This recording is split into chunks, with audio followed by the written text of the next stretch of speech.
João Tiaco, diretor de marketing da Fiat Automóveis, fez uma apresentação aqui no Fórum Automotivo, A Revolução do Marketing. João, você citou 4 desafios do marketing automotivo. Quais são eles? O primeiro que é absolutamente relevante para a gente é a questão de entender o novo consumidor. O novo consumidor que passa por novas mídias, o novo consumidor que se fragmenta ao se apresentar nas várias interações que ele desenvolve com as marcas, com as montadoras. Um consumidor que de alguma maneira tem que entender esta realidade, onde o carro já não é mais tão atrativo quanto ele era, onde a gente perde muito do público jovem, ou perde significativamente o público jovem, principalmente nos mercados mais desenvolvidos. A gente não vê isso ainda no Brasil. Mas que, de alguma maneira, a gente tem um certo questionamento sobre a própria relevância do carro dentro dos novos desenhos sociais que se fazem e tudo mais.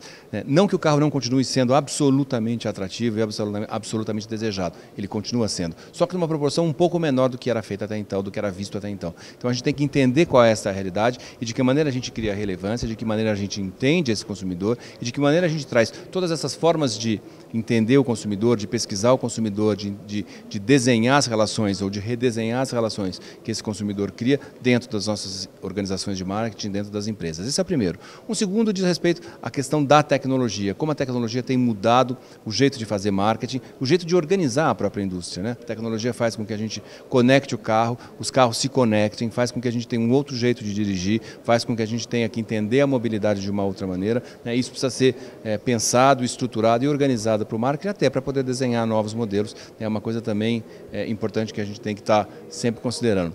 Depois, um outro desafio gigante que a gente tem que estar pensando é o carro como relacionamento, né? O carro não é mais, a gente não pode entender mais como venda de produto exclusivamente. A gente não pode pensar o carro só na parte técnica. A gente tem que pensar como ele constrói novas relações e como é que a gente faz para poder gerenciar primeiro todas essas relações, estruturar programas e sistemas que nos permitam gerenciar e depois fazer com que essas relações façam sentido na sua complexidade, na sua interação entre todas elas. E a última diz respeito ao próprio processo de compra. A quantidade de oferta que a gente tem hoje é muito maior do que era. A gente sabe que hoje no Brasil a gente tem mais de 45 marcas, já produzindo 15 no Brasil, 23 marcas produzindo até 2016 no país. Ou seja, se a gente não reconstruir um processo de compras que seja interessante e relevante para esse consumidor, as dificuldades do processo podem fazer com que a gente perda consumidores ou torne o processo menos atrativo, menos divertido e menos agradável para esse consumidor.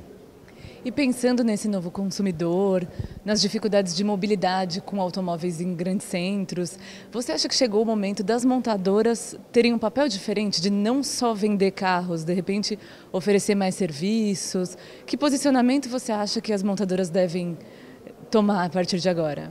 Olha, eu acho que essa não é uma questão que só está feita às montadoras. Acho que é uma questão que se coloca ao mercado de consumo como um todo. Consumir hoje pressupõe outras responsabilidades, outros modelos e outras interações diferentes daqueles que a gente tinha até então. No caso específico das montadoras, sim, nós temos que repensar isso de uma maneira muito estrutural.